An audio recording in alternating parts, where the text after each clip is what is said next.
കർത്താവും രാജാതിരാജാവുമായ നമ്മുടെ യേശുവിൻ്റെ നാമം മാത്രം വാഴ്ത്തപ്പെടുമാറാകട്ടെ.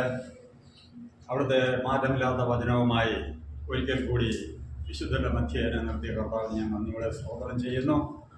കർത്താവിൻ്റെ ശ്രേഷ്ഠദാസനും വിശുദ്ധർക്കും ഈ എളിയവൻ്റെ സ്നേഹം എന്നത്തെ അറിയിക്കുന്നു. ഈ വിശുദ്ധിയുടെ വാർക്കാലം വചനം സംസാരിച്ച ദൈവദാസനും ജിനുവനും ശരിക്കും നമ്മൾ വിശുദ്ധ ജീവിതം നയിക്കുന്നുവോ, അല്ലെങ്കിൽ ദൈവത്തിൻ്റെ പരിപാലന എത്രത്തോളം നമ്മോട് കൂടെ ഉണ്ട്, ദൈവത്തിൻ്റെ വാഗ്ദത്തങ്ങളിൽ എത്രത്തോളം പ്രത്യാശയും ഉറപ്പും വിശ്വാസവും ഉള്ളവരാണ് എന്ന് നമ്മളെ തന്നെ ശോധന ചെയ്യുവാൻ തക്കവിധം ദൈവവചനത്തിൽ നിന്ന് നമ്മളോട് സംസാരിച്ചു. ശരിക്കും നമ്മൾ ഈ വചനം കേട്ട് വഞ്ചിതരാകാതെ, അല്ലെങ്കിൽ വചനം വായിച്ച് വിടുന്നവരാകാതെ, വചനം കേൾക്കുന്നത് ശ്രദ്ധയോടെ കേൾക്കുകയും വായിക്കുന്നത് അതിശ്രദ്ധയോടെ അത് നിർത്തേണ്ടതെന്ന് നിർത്തി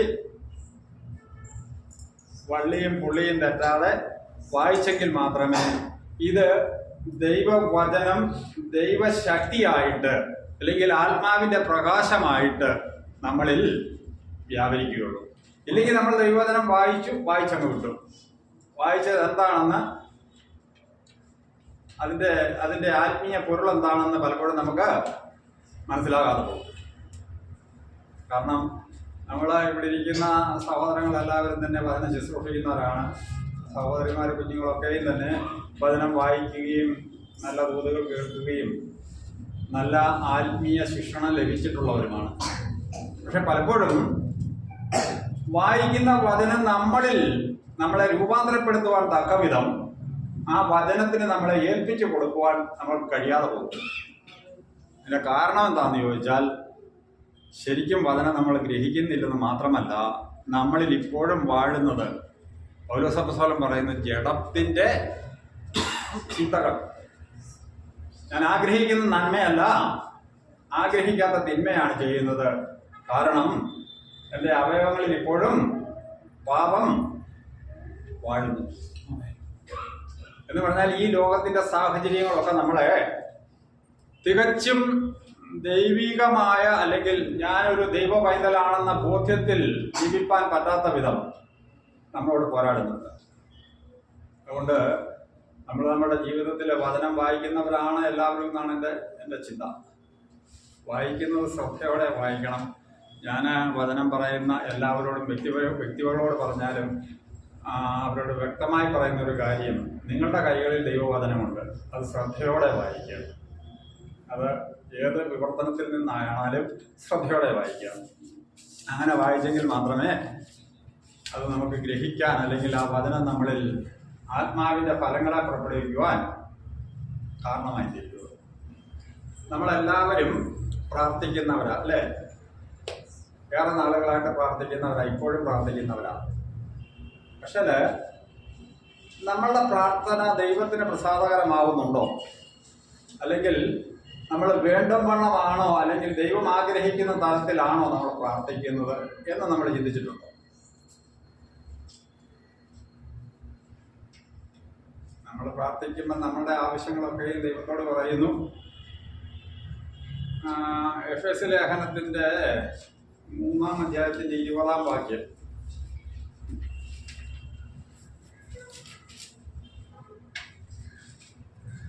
ഒരുത്തൻ മാത്രമെങ്കിൽ മധ്യസ്ഥൻ വേണ്ടി വരികയില്ല. എന്നാൽ നാം ചോദിക്കുന്നതിനും നിലയ്ക്കുന്നതിനും അത്യന്തം പരമായി ചെയ്യുവാൻ നമ്മിൽ വ്യാപരിക്കുന്ന ശക്തിയാൽ കഴിയുന്നവന് സഭയിലും ക്രിസ്തേശുവിലും എന്നേക്കും തലമുറയായി മഹത്വമുണ്ടാകട്ടെ. ആമേൻ. നമ്മളുടെ പ്രാർത്ഥനയ്ക്ക് ആധാരമായി പലപ്പോഴും ശുശ്രൂഷിക്കപ്പെടുന്ന ഒരു വചനമാണ് ഇതെന്താ? എന്നാൽ നമ്മൾ ചോദിക്കുന്നതിലും നിലയ്ക്കുന്നതിലും അത്യന്തപരമായി ചെയ്യുവാൻ കഴിയുന്നവന് സഭയിലും ക്രിസ്തേശുവിലും എന്നേക്കും തലമുറയായി മഹത്വം ഉണ്ടാകട്ടെ. ആമേൻ. ഈ വചനഭാഗം ശുശ്രൂഷിച്ച് കഴിയുമ്പോൾ പെട്ടെന്ന് നമ്മൾ ചിന്തിക്കുന്നത്, നമ്മൾ ചോദിക്കുന്നതിലും നിലയ്ക്കുന്നതിലും അത്യന്തപരമായി തരും. പക്ഷേ എന്താണ് നമ്മൾ ചോദിക്കുന്നത്, എന്തിനാണ് ചോദിക്കുന്നത്? നമ്മൾ ചോദിക്കുന്നത് മിക്കവാറും നമ്മളുടെ ആവശ്യങ്ങളാണ്, അല്ലേ? ഇന്ന് നമ്മൾ നേരിടുന്ന ആവശ്യങ്ങളെ കുറിച്ചാണ് നമ്മൾ ദൈവത്തോട് ചോദിക്കുക. കാരണം നമ്മളെ ഭാരപ്പെടുത്തുന്ന വിഷയതാ. ഇന്ന് നമ്മുടെ സാമ്പത്തിക ഞെരുക്കത്തിലാണെങ്കിൽ നമുക്ക് സാമ്പത്തികം കിട്ടണം. നമ്മളെ വ്യാപരിക്കുന്ന മേഖലകളിൽ നമുക്ക് പ്രതികൂലമുണ്ടെങ്കിൽ ആ പ്രതികൂലത്തിൽ നിന്ന് വിടുതൽ കിട്ടണം. നമ്മുടെ കുഞ്ഞുങ്ങളുടെ ഭാവി അനുഗ്രഹിക്കപ്പെടണം, തലമുറ അനുഗ്രഹിക്കപ്പെടണം. ഇങ്ങനെ വീടില്ലാത്തവർക്ക് വീട് കിട്ടണം, വാഹനമില്ലാത്തവർക്ക് വാഹനം കിട്ടണം, വാഹനം ഉള്ളവർക്ക് കുറെ കൂടെ മെച്ചപ്പെട്ട വാഹനം വേണം. ഇങ്ങനെ ചോദിക്കുന്നതിലും നനയ്ക്കുന്നതിലും, അതായത് മാരുതിയുള്ളവന് ഇനോവ കിട്ടണം. ഇതാണോ ദൈവം ഇവിടെ അർത്ഥമാക്കിയിരിക്കുന്നത്? നമ്മളെങ്ങനെ ചിന്തിച്ചു വെച്ചിരിക്കുന്നത്? നിങ്ങൾ ഓരോരുത്തരും ചിന്തിച്ചു വെച്ചിരിക്കുന്നത് എങ്ങനെയാണ് എന്ന് എനിക്കറിയില്ല. പക്ഷേ ഇവിടെ ദൈവാത്മാവ് ആവശ്യപ്പെടുന്നത് അതല്ല. അതിന്റെ 16 തൊട്ടുള്ള വാക്യം എന്ന് വായിച്ചാല്, അവൻ തന്റെ മഹത്വത്തിന്റെ ധനത്തിനും അവന്റെ ആത്മാവിനാൽ നിങ്ങൾ അകത്തെ മനുഷ്യനെ സംബന്ധിച്ച് ശക്തിയോടെ ഒന്ന് നിർത്തണേ. അവൻ തന്റെ മഹത്വത്തിന്റെ ധനത്തിനൊത്തവണ്ണം അവന്റെ ആത്മാവിനാൽ നിങ്ങളുടെ അകത്തെ മനുഷ്യനെ സംബന്ധിച്ച് ശക്തിയോടെ ബലപ്പെടണം. വല്ലതും മനസ്സിലായോ? നമ്മൾ ചോദിക്കുന്നത് എന്താണെന്ന് ഇവിടെ പൗലോസപ്പോസ്തലൻ ദൈവാത്മാവിൽ നമ്മളോട് ആവശ്യപ്പെടുന്ന ഒരു കാര്യമാണിത്. അല്ലെങ്കിൽ ദൈവം നമ്മളിൽ നിന്ന് ആഗ്രഹിക്കുന്ന കാര്യമാണിത്. അവന്റെ മഹത്വത്തിന്റെ ധനത്തിന് ഒത്തവണ്ണം. യേശുവിന്റെ മഹത്വത്തിന്റെ ധനമെന്ന് പറയുന്നത് ഈ ഭൂമിയിലുള്ളതൊന്നും അല്ല. ഈ ഭൂമിയിലുള്ള എന്തെങ്കിലും ഉള്ളതായിട്ട് കർത്താവ് പറഞ്ഞിട്ടുണ്ടോ? കർത്താവ് ഒരിക്കലും കർത്താവിനോട് വന്നിട്ട് ചോദിച്ചു, ഞാനും നിന്നെ അനുഗമിക്കട്ടെ എന്ന് ചോദിച്ചപ്പോ കർത്താവ് എന്താ മറുപടി പറഞ്ഞത്? മനുഷ്യപുത്രന് തലചായ്ക്കാൻ മണ്ണിൽ ഇടമില്ലെന്നാ പറഞ്ഞത്. അതുപോലെ ഈ ഭൂമിയിലൊന്നും മനുഷ്യപുത്രൻ അല്ലെങ്കിൽ കർത്താവായ യേശുവിന് സ്വന്തമായിട്ട് ഉണ്ടായിരുന്നില്ല. കാരണം നികുതി കൊടുക്കാൻ പണമില്ലാഞ്ഞിട്ട് പത്രോസിനെ വിട്ട് മീൻ്റെ ചെകിളയിൽ നിന്ന് ദ്രഹ്മപ്പണമെടുത്ത് നികുതി കൊടുക്കരുത്. അപ്പോഴ് തന്റെ മഹത്വത്തിന്റെ ധനമെന്ന് പറയുന്നത് ഈ ഭൂമിയിലെ എന്തെങ്കിലുമല്ല. അപ്പൊ സ്വർഗത്തിലെ ധനത്തിനൊത്ത വണ്ണമാണ്. എങ്ങനെ? ആത്മാവിനാൽ നിങ്ങൾ അകത്തെ മനുഷ്യനെ സംബന്ധിച്ച് ശക്തിയോടെ ബലപ്പെടേണ്ടതിനും. ജിന്നുമാൻ സൂചിപ്പിച്ചതിന്റെ ഒരു ഭാവം കൂടെയാണ്. നമ്മളെപ്പോഴും നമ്മുടെ പുറത്തെ മനുഷ്യൻ, ജഡമനുഷ്യൻ, ജഡത്തിന്റെ ആഗ്രഹങ്ങൾ, ജഡത്തിന്റെ ആവശ്യങ്ങൾ, റോമാലേഖനം 8-ാം അധ്യായത്തിന്റെ 5-ാം വാക്യത്തിൽ പറയുന്നു, ജഡമനുഷ്യൻ ജഡത്തിനുള്ളതും ആത്മമനുഷ്യൻ ആത്മാവിനുള്ളതും ചിന്തിക്കുന്നു. നമ്മള് ജഡമനുഷ്യരാണോ ആത്മമനുഷ്യരാണോ എന്ന് നമ്മളെ ഒന്ന് വിവേചിക്കണമെങ്കിൽ നമ്മളുടെ ഹൃദയത്തിന്റെ ചിന്ത, നമ്മളുടെ പ്രാർത്ഥനയുടെ ആഗ്രഹം, നാം ദൈവസന്നിധിയിൽ കൊടുക്കുന്ന കാര്യം. കാരണം എന്നാൽ നാം ചോദിക്കുന്നതിലും നനയ്ക്കുന്നതിലും അത്യന്തപരമായി തരുന്ന ദൈവത്തിൽ നമ്മൾ ചോദിക്കുന്നത് എന്താ? നമ്മൾ ജഡത്തെ പോഷിപ്പിക്കാൻ, ജഡത്തെ പരിപോഷിപ്പിക്കാൻ വേണ്ടിയിട്ടുള്ളതാണ് നമ്മൾ ചോദിക്കുന്നെങ്കിൽ നമ്മൾ ജഡമനുഷ്യരാണ്. നമുക്കെന്ത് സംഭവിക്കും? ജഡത്തിന്റെ ഇച്ഛ മരണം. നമ്മൾ ആ മരണം സംഭവിക്കും. മരണം എന്ന് പറയുന്നത് നമ്മൾ ഈ ജഡത്തിൽ നിന്ന് മാറ്റപ്പെടുന്ന മരണത്തെ കുറിച്ചല്ല പരിശുദ്ധാത്മാവ് അവിടെ സൂചിപ്പിക്കുന്നത്. പിന്നെ എന്താ? ഏദനിൽ ആദവും ഹവ്വയും മരിച്ചതുപോലെ ദൈവ സാന്നിധ്യവും ദൈവ നടത്തിപ്പും ദൈവ പരിപാലനയും നമ്മളിൽ നിന്ന് വിട്ടുപോയിട്ട് നമ്മൾ ആത്മാവിൽ മരിച്ചവരായിട്ട് നമുക്ക് ഒരുക്കപ്പെട്ടിരിക്കുന്ന വാസസ്ഥലത്ത്, നമുക്കായി ഒരുക്കപ്പെട്ടിരിക്കുന്ന ഭവനം ഒരുക്കിയിട്ട് ചേർക്കാൻ വരുമെന്ന് പറഞ്ഞ കർത്താവിന്റെ വരവിനായി വാഞ്ചയോടെ കാത്തിരിപ്പാനുള്ള നമ്മുടെ ആത്മാവിന്റെ ദാഹം നമ്മൾ നഷ്ടപ്പെടും. അപ്പോൾ നമ്മൾ ആരായിത്തീരും? നമ്മൾ ജഡമനുഷ്യരായി മരിച്ചവരായിത്തീരും. നമ്മൾ പിന്നെ ജീവിച്ചിരിക്കും. ആദവും ഹവ്വയും മരിക്കുമെന്ന് പറഞ്ഞ് കർത്താവിന്റെ സന്നിധിയിൽ അവർ മരിച്ചിട്ട് പിന്നെയും വർഷങ്ങൾ ജീവിച്ചിരുന്നു. അതുപോലെ നമ്മൾ ഈ ഭൂമിയിൽ ജീവിച്ചിരിക്കും. അപ്പൊ നമ്മളെ പ്രാർത്ഥന എന്ന് പറയുന്നത് ശരിക്കും ദൈവീക കൃപാവരങ്ങളാൽ നമ്മൾ നിറയാനും ദൈവത്തിന്റെ മഹത്വത്തിനൊത്തവണ്ണം. കൊലോസ്യ ലേഖനം 3-ാം അധ്യായത്തിന്റെ അതിന്റെ 12-13 വായിച്ചു.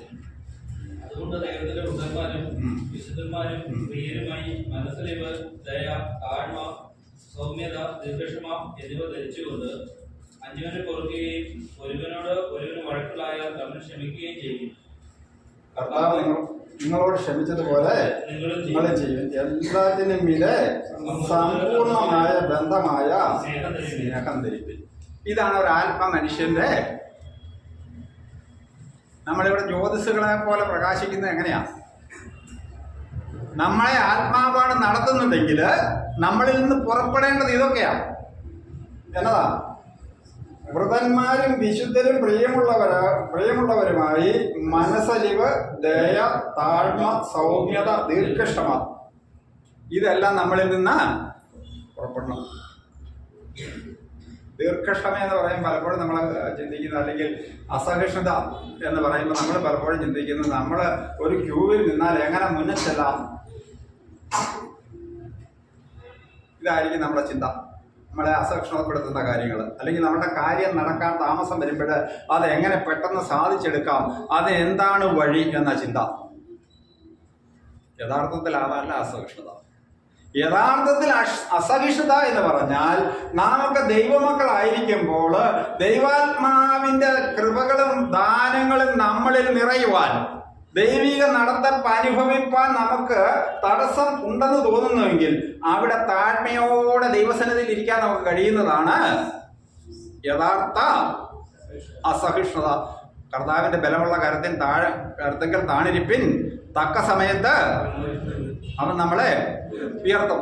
നമ്മൾ ഇന്ന് ദൈവമക്കളെന്ന് അവകാശപ്പെടുമ്പോൾ പലപ്പോഴും ഈ സമ്പൂർണമായ സ്നേഹബന്ധം, സമ്പൂർണതയുടെ ബന്ധമായ സ്നേഹം ധരിപ്പിൻ. നമ്മളിൽ എത്ര പേർക്കുള്ള സ്നേഹം? കർത്താവ് നമ്മളോട് പറഞ്ഞു, ഞാൻ നിങ്ങളെ സ്നേഹിച്ചതുപോലെ നിങ്ങളും പരസ്പരം സ്നേഹിക്കുകയാണ്. ദൈവം നമുക്ക്, യേശു നമുക്ക് തന്ന ഒരു കൽപ്പനയാണ്, അല്ലേ? എന്നിട്ട് എന്ത് പറഞ്ഞു? എങ്ങനെ സ്നേഹിക്കണമെന്നാ പറഞ്ഞേ? സ്നേഹത്തിന് വേണ്ടി ജീവൻ കൊടുക്കുന്നതിനേക്കാൾ വലിയ സ്നേഹമില്ല. അപ്പം നമ്മുടെ ചിന്ത എവിടെയാണ്? നമ്മുടെ പ്രവൃത്തി എവിടെയാണ്? നമ്മൾ ആ സ്നേഹത്തെ, ദൈവകൽപ്പനയെ, യേശുവിൻ്റെ കൽപ്പനയെ നമ്മൾ എത്രത്തോളം നമ്മളുടെ ജീവിതത്തിൽ പ്രാവർത്തികമാക്കുന്നുണ്ട്? പലപ്പോഴും നമ്മളെ ഇപ്പോഴും സ്വാർത്ഥ ചിന്തകളാണ്, ഈ ലോകത്തോടുള്ള ബന്ധത്തിലുള്ള ചിന്തകളാണ്.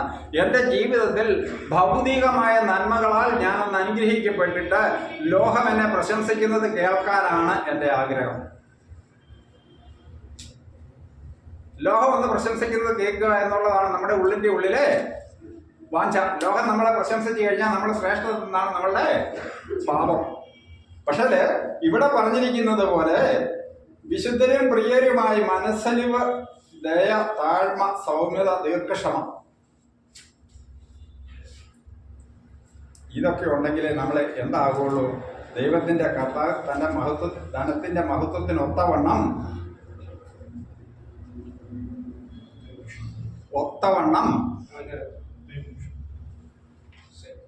ചോദിക്കുന്നതിലും നനയ്ക്കുന്നതിലും അത്യന്തപരം.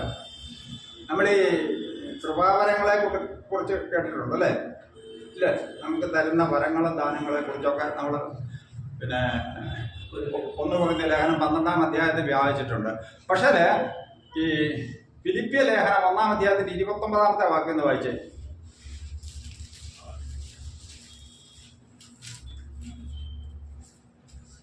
ക്രിസ്തുവിൽ വിശ്വസിക്കാൻ മാത്രമല്ല അവന് വേണ്ടി കഷ്ടം അനുഭവിക്കാനും കൂടെ നിങ്ങൾക്ക് വരം നൽകിയിരിക്കുന്നു. എങ്ങനെ നമ്മളെ വായിച്ചേ? ക്രിസ്തുവിൽ വിശ്വസിക്കുവാൻ മാത്രമല്ല അവന് വേണ്ടി കഷ്ടം അനുഭവിക്കാനും കൂടെ നിങ്ങൾക്ക് വരം നൽകിയിരിക്കുന്നു. അങ്ങനെ ഒരു വരത്തെ കുറിച്ച് നമ്മൾ കേട്ടിട്ടുണ്ടോ? അങ്ങനെ ഒരു ആഗ്രഹം നമ്മുടെ ഹൃദയത്തിലുണ്ടോ? ക്രിസ്തുവിൽ വിശ്വസിക്കുക മാത്രമല്ല അവന് വേണ്ടി കഷ്ടം അനുഭവിക്കാൻ കൂടി വരം ലഭിച്ചിരിക്കുന്നു, നൽകിയിരിക്കുന്നു. അത് നമ്മളിലുള്ള ഒരു ദൈവകൃപയാ, ഒരു ദൈവവരവാ. പക്ഷെ നമ്മൾ നമ്മൾ എവിടെയെങ്കിലും ഒക്കെ ഒന്ന് യേശുവിന്റെ നാമത്തെ പ്രതി നമ്മളെ ഒന്ന് മോശക്കാരാക്കിയ അവിടെ നന്ദിയോടെ കർത്താവിന് സ്തോത്രം ചെയ്യാൻ നമുക്ക് കഴിയുമോ? ചിന്നുവ സൂചിപ്പിച്ചതുപോലെ കൂടി വരവിൽ നമ്മൾ വളരെ സന്തോഷമുള്ളവരാണ്. പാഷയെ കണ്ടാൽ ഭയങ്കര സന്തോഷമുള്ളവരാണ്. വിശുദ്ധരുടെ കൂട്ടായ്മയിൽ വിശുദ്ധരെ അല്ലെങ്കിൽ കൂട്ടുവിശ്വാസികളുടെ അടുക്കൽ നമ്മൾ ഭയങ്കര സാക്ഷ്യമുള്ളവരാണ്. പക്ഷെ നമ്മളെ നിന്ദിക്കുന്നവരുടെ മധ്യേ നമ്മളുടെ വിശ്വാസത്തെ പ്രതി കർത്താവായ യേശുവിന്റെ മകളാണ് ഞാൻ എന്ന ചിന്തയിൽ നമ്മൾ ആയിരിക്കുന്ന ഇടത്തിൽ, നമ്മൾ വസിക്കുന്ന മേഖലയിൽ, നമ്മളുടെ ബന്ധുജനങ്ങളുടെ ഇടയിൽ നമ്മൾ നമ്മുടെ വിശുദ്ധിയെയും വേർപാടിനെയും കാണിക്കുമ്പോൾ അവർ നമ്മളെ പുച്ഛിക്കും. നിങ്ങൾക്ക് അങ്ങനെ അനുഭവം ഉണ്ടാക്കുമെന്ന് എനിക്കറിയത്തില്ല, എനിക്ക് അങ്ങനെ അനുഭവം ഉണ്ടായിട്ടുണ്ട്. ആ പുച്ഛിക്കുന്ന സമയത്ത് നമ്മുടെ ഹൃദയത്തിന്റെ അവസ്ഥ എന്താണെന്നുള്ളതാണ്. അവർ പുച്ഛിച്ചല്ലോ എന്ന് ഓർത്ത് നമുക്ക് ദുഃഖം ഉണ്ടാകേണ്ട കാര്യമില്ല. കാരണം എന്നാന്നറിയാവോ, അവര് ആരെ അറിഞ്ഞിട്ടില്ല? ദൈവത്തെ അറിഞ്ഞിട്ടില്ല, ദൈവത്തിന്റെ പരിശുദ്ധാത്മാവിനെ അറിഞ്ഞിട്ടില്ല, ദൈവത്തിന്റെ മക്കളെയും അറിഞ്ഞിട്ടില്ല. അതുകൊണ്ട് അവര് പുച്ഛിക്കുമ്പോൾ നമുക്ക് എന്ത് ചിന്തയുണ്ടാവണം നമ്മുടെ ഹൃദയത്തിൽ? സ്വർഗത്തിൽ നമുക്ക് നിക്ഷേപം ഉണ്ടായിരിക്കുന്നു, സ്വർഗത്തിൽ നമുക്ക് ബാലൻസ് ഉണ്ടായിരിക്കുന്നു. അവിടെ ചെല്ലുമ്പോൾ അതിന് തക്ക പ്രതിഫലം, കിരീടം, പാടാത്ത കിരീടം തരാൻ നമ്മുടെ കർത്താവ്, നമുക്ക് വേണ്ടി ജീവൻ വെച്ച കർത്താവ് അവിടെ ഉണ്ടെന്ന് നമ്മുടെ ഹൃദയത്തിൽ തോന്നി കർത്താവെ സ്തോത്രം എന്ന് പറയാൻ കഴിഞ്ഞെങ്കിലേ നമ്മൾ ആരായി പറയുള്ളൂ? നമ്മൾ യേശുവിന്റെ മകനോ മകളോ ആകുന്നുള്ളൂ. ഇല്ല എങ്കിൽ നമ്മൾ മറ്റുള്ള അവരെക്കാൾ അരിഷ്ടന്മാരെന്നാണ് പറഞ്ഞിരിക്കുന്നത്. ഈ ആയുസ്സിൽ മാത്രം യേശുവിൽ പ്രത്യാശ വയ്ക്കുന്നുവെങ്കിൽ സകല മനുഷ്യരെക്കാളും അരിഷ്ടന്മാരാണ്. വചനമൊക്കെ നമുക്കറിയാം അല്ലേ? അപ്പോൾ നമ്മൾ ചിന്തിക്കേണ്ട ഭാവം, നമ്മളിന്ന് ചിന്തിക്കുന്ന ഭാവം, നമ്മളുടെ പ്രാർത്ഥന എന്തിനായിരിക്കണം? നമ്മൾ പ്രാർത്ഥിക്കുന്നത് എൻ്റെ കർത്താവേ എനിക്ക് അത് തരണേ, ഇത് തരണേ, അങ്ങനെ തരണേ, ഇങ്ങനെ തരണേ എന്ന് പ്രാർത്ഥിക്കുന്നതല്ല. എൻ്റെ അപ്പ നീ എൻ്റെ മകനും മകളുമാക്കി മാറ്റിയിരിക്കുമെങ്കിൽ നീ എനിക്കായി കരുതുന്ന ദൈവമാണെന്ന് ദൈവദാസങ്ങളുടെ കർത്താവ് ഓർപ്പിച്ചു. പെറ്റമ്മ മറന്നാലും മറക്കില്ലെന്ന വാക്കത്വം നമുക്കുള്ളത് കൊണ്ട് കർത്താവെ നീ മറന്നു കളയുന്നവനല്ല, നിന്റെ ആത്മാവിനാൽ എന്നെ നടത്തപ്പെടുവാൻ തക്കവണ്ണം, നിന്റെ മഹത്വത്തിന്റെ ധനത്തിനൊത്തവണ്ണം ഞാനൊരു ദൈവവൈതലായി ഈ ഭൂമിയിൽ അങ്ങ് സാക്ഷിപ്പാനുള്ള ബലം തരണമേ എന്ന് പ്രാർത്ഥിക്കുമ്പോഴാണ് നമ്മളെ നല്ല പ്രാർത്ഥനക്കാരായി, ദൈവത്തിന് ആഗ്രഹമുള്ള, ദൈവം ആഗ്രഹിക്കുന്ന തലത്തിലുള്ള പ്രാർത്ഥനക്കാരായി മാറുന്നത്. മഹത്വത്തിന്റെ ധനത്തിനൊത്തവണ്ണം അവന്റെ ആത്മാവിനാൽ നിങ്ങളുടെ അകത്തെ മനുഷ്യനെ സംബന്ധിച്ച്, ശരി ഞാൻ പറയുന്നത് ശരിയാണെന്ന് തോന്നുന്നുണ്ടോ? നിങ്ങൾ ആരും അതിനറിയാത്തവരല്ല. നമ്മളുടെ അകത്തെ മനുഷ്യൻ വളരുന്നത് ഇങ്ങനെയല്ലേ നമ്മുടെ അകത്തെ മനുഷ്യൻ വളരുന്നത്. നമ്മളെ നിന്ദിക്കുന്നവരുടെ അടുത്ത് നമ്മൾ കർത്താവ്യ സ്തോത്രം എന്ന് പറയാൻ കഴിയുമ്പോഴല്ലേ നമ്മൾ അകത്തെ മനുഷ്യൻ വളരുന്നത് അല്ലേ? അവരുടെ അടുത്ത് നാം കൊലസിലേഖനത്തിൽ കേട്ടതുപോലെ ദയ, ക്ഷമ, മനസ്സലിവ്, സൗമ്യത, സ്നേഹത്തിലുള്ള സമ്പൂർണത വെളിപ്പെടുത്തുമ്പോഴല്ലേ നമ്മുടെ അകത്തെ മനുഷ്യൻ വളരുന്നത്. അതാണ് സ്വർഗത്തിലെ മഹത്വത്തിനൊത്തവണ്ണം, സ്വർഗത്തിലെ ധനത്തിനൊത്തവണ്ണം നമുക്ക് തരുന്നത്. അതിനെക്കുറിച്ചാണ് പരിശുദ്ധാത്മാവ് പറഞ്ഞത്. നിങ്ങളൊന്ന് ചോദിച്ചു നോക്ക്, ചോദിക്കുന്നതിലും നനയ്ക്കുന്നതിലും ആത്യന്തപരമായി തരും. പക്ഷെ നമ്മുടെ ചോദ്യം എവിടെയാ? നമ്മുടെ ചോദ്യം ഈ ഭൂമിയിലുള്ളത് തരണേ, ഈ ഭൂമിയിലുള്ളത് തരണേ, ഈ ഭൂമിയിലുള്ളത് തരണേ അല്ലേ? ശരിയല്ലേ? കാരണം കർത്താവ് മത്തായി സുവിശേഷത്തിലൂടെ നമ്മളോട് പറഞ്ഞു, നിങ്ങൾ ഇതിനെക്കുറിച്ചൊന്നും ഭാരപ്പെടേണ്ട, നിങ്ങൾക്ക് ഇതൊക്കെ ആവശ്യകമാണെന്ന് നിങ്ങളുടെ സ്വർഗസ്ഥനായ പിതാവ് പറയുന്നു. നമ്മൾ എന്തേ ദൈവത്തിന്റെ വാക്തത്വത്തിൽ നമുക്ക് വിശ്വാസത്തിൽ ഉറപ്പില്ലാതെ വരുന്നത്? വിശ്വാസത്തിൽ നമുക്ക് ഉറപ്പുണ്ടെങ്കിൽ ഏതൊക്കെ നീ അഗ്നിയിലൂടെ കടന്നാൽ ഞാൻ നിന്നോട് കൂടെ ഇരിക്കും, നീ ആഴിയിലൂടെ നടക്കുമ്പോൾ ഞാൻ നിന്നെ വഹിക്കും. ശരിയല്ലേ? കഴുകൻ തന്റെ കുഞ്ഞിനെ ചിറകിൽ വഹിക്കുന്നത് പോലെ നിലംപരിശാഹാതെ നമ്മളെ വഹിക്കും. ഈ വചനം നമ്മളിൽ ദൈവശക്തിയായി വാഴുമ്പോഴാണ് ദൈവത്തിന്റെ അത്യന്ത ധനത്തിന് ഒത്തവണ്ണം അവന്റെ ആത്മാവിനാൽ നിങ്ങളുടെ അകത്തെ ആത്മാവിനാൽ ദൈവത്തിന്റെ ആത്മാവിനാൽ വളരണം. നമ്മളിൽ വസിക്കുന്ന നമ്മുടെ ജഡത്തിന്റെ ആത്മാവല്ല. ആമേൻ. ഒത്തവണ്ണം അവന്റെ അവന്റെ ആത്മാവിനാൽ നിങ്ങൾ അകത്തെ മനുഷ്യനെ സംബന്ധിച്ച് ശക്തിയോടെ ബലപ്പെടുത്തേണ്ടതിനും ക്രിസ്തു വിശ്വാസത്താൽ നിങ്ങളുടെ ഹൃദയത്തിൽ വസിക്കേണ്ടതിന് വരം നൽകണം എന്നും നമ്മൾ പറഞ്ഞു വന്നതിനകത്ത് ഇതില്ലേ? ക്രിസ്തു നമ്മുടെ ഹൃദയത്തിൽ വിശ്വാസത്താൽ വസിക്കണം. ക്രിസ്തു വിശ്വാസത്താൽ നമ്മുടെ ഹൃദയത്തിൽ വസിച്ചു കഴിഞ്ഞാൽ രാജാതി രാജാവും കർത്താതി കർത്താവുമായവന്റെ കരങ്ങളിൽ അവൻ, വചനം നമ്മളോട് പറയുന്നു. പിന്നെ കൊലോസ്യ ലേഖനം 1-ാം അധ്യായത്തിന്റെ 20-ാമത്തെ വാക്യമാണെന്ന് തോന്നുന്നു.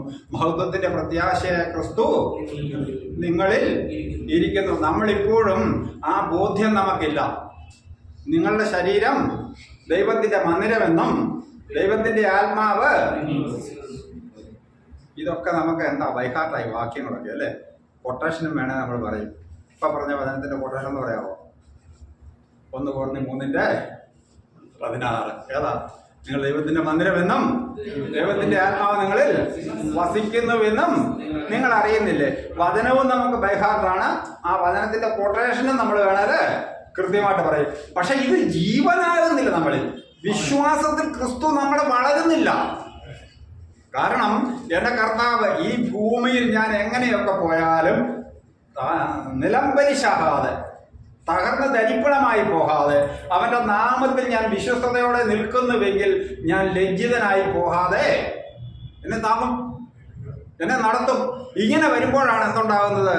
ക്രിസ്തു നമ്മുടെ ഹൃദയത്തിൽ, വിശ്വാസത്തിൽ നിങ്ങളുടെ ഹൃദയത്തിൽ വസിക്കേണ്ടതിന് വരം നൽകണമെന്നും നിങ്ങൾ സ്നേഹത്തിൽ വേരൂന്നി അടിസ്ഥാനപ്പെട്ടവരായി വീതിയും നീളവും ഉയരവും ആഴവും എന്ന് വിശുദ്ധന്മാരോടുകൂടെ ഗ്രഹിപ്പാനും പരിജ്ഞാനത്തെ കവിയുന്ന ക്രിസ്തുവിന്റെ സ്നേഹത്തെ അറിയുവാനും പ്രാപ്തരാകുകയും ദൈവത്തിന്റെ എല്ലാ നിറവുകളും നിറഞ്ഞു വരികയും വേണം എന്ന് പ്രാർത്ഥിക്കുന്നു.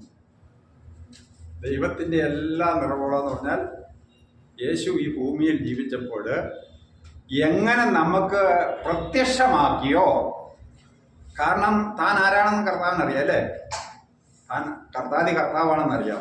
തൻ്റെ ആജ്ഞയുടെ വചനത്താൽ കാറ്റും കടലും കൂടി അനുസരിക്കുമെന്ന് കർത്താവിനറിയാം അല്ലേ? നന്നായിട്ട് അറിയത്തില്ലേ? താൻ വന്നത് എന്തിനാണെന്ന് നല്ല ബോധ്യമില്ലേ? എന്തിനാ വന്നത്? ജനത്തിന്റെ പാപത്തെ നീക്കി അവരെ വിശുദ്ധീകരിക്കാൻ, ആ പാപപരിഹാരം യാഗമാകാനാണ് വന്നത്. ഇതൊക്കെ അറിയാം. എങ്കിലും എന്ത് ചെയ്തു? ഫിലിപ്പിയർ ലേഖനം 2-ാം അധ്യായം വായിച്ച് 2-ാം അധ്യായത്തിന്റെ 5-6 മുതൽ വായിച്ചു. ക്രിസ്തുവിലുള്ള ഭാവം തന്നെ നിങ്ങളിലും ഉണ്ടായിരിക്കട്ടെ. അവൻ ദൈവരൂപത്തിലിരിക്കെ ദൈവത്തോടുള്ള സമത്വം മുറുകെ പിടിച്ചുകൊള്ളണം എന്ന് വിചാരിക്കാതെ ദാസരൂപം എടുത്ത് മനുഷ്യ സദൃശ്യത്തിലായി തന്നെത്താൻ ഒഴിച്ച് വേഷത്തിൽ മനുഷ്യനായി വിളങ്ങി തന്നെത്താൻ താഴ്ത്തി മരണത്തോളം തന്നെ അനുസരണമുള്ളവനായിരുന്നു. അവൻ ക്രിസ്തുവിലുള്ള ഭാവം എന്താ? താൻ രാജാതി രാജാവും കർത്താതി കർത്താവും തന്റെ ആജ്ഞയുടെ വചനത്താൽ സകലത്തെയും പരിപാലിക്കുന്നവനെന്ന് അറിയാമായിരുന്നിട്ടും അവൻ തന്നെത്താൻ താഴ്ത്തി. നമ്മൾക്ക് എത്ര പേർക്ക് അതിന് കഴിയും?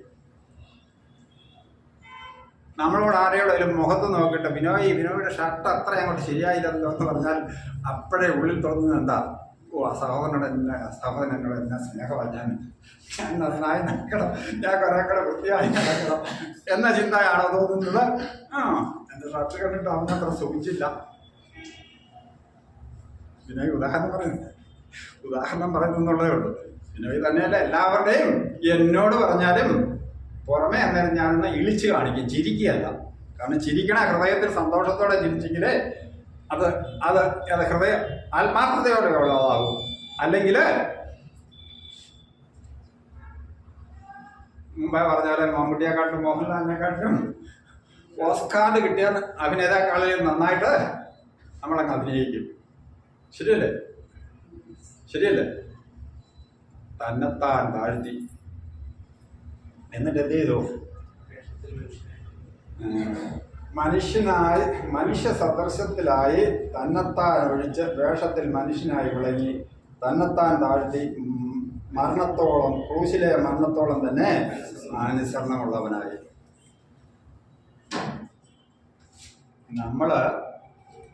ആരെയാണ് നമ്മൾ അനുസരിക്കുന്നത്?